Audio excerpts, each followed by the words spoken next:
女主角是这样的，因为我们事实上我们是先讨论4个大奖，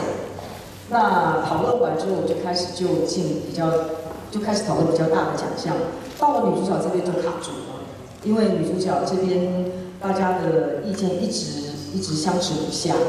那投票出来的结果其实只差1票，因为有13个评审，只差1票。然后就有评审提出来，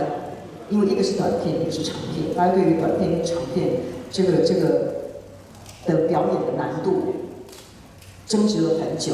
争执到后来我们觉得说不能够再争执下去了，因为我们还有非常多的奖项没有讨论，所以大家就决定就说我们先把女主角的奖项放下，等到我们把所有东西都讨论完了之后，我们再来讨论女主角。等到我们再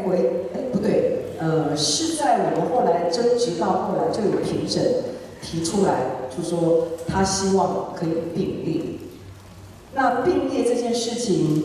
我不晓得在北影奖有没有发生过。动画，去年的动画。动画有，但是表演奖项没有。这是没有，我说表演奖项。表演奖这是第一次。那就有评审提出来说，他希望2位可以并列。可是对我们来说，我们觉得并列是一件非常大的事情，所以我们就决定说，我们先把其他所有的奖项都讨论完之后，我们再来讨论女主角的奖项。然后最后，我做了一个决定，就是说我希望如果赞成并列的话，必须要全体的评审通通都同意，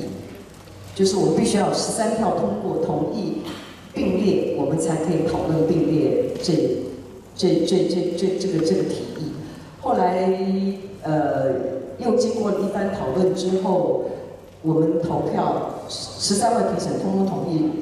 2位女主角并列，所以才会有今天这个双黄蛋的名单的产生。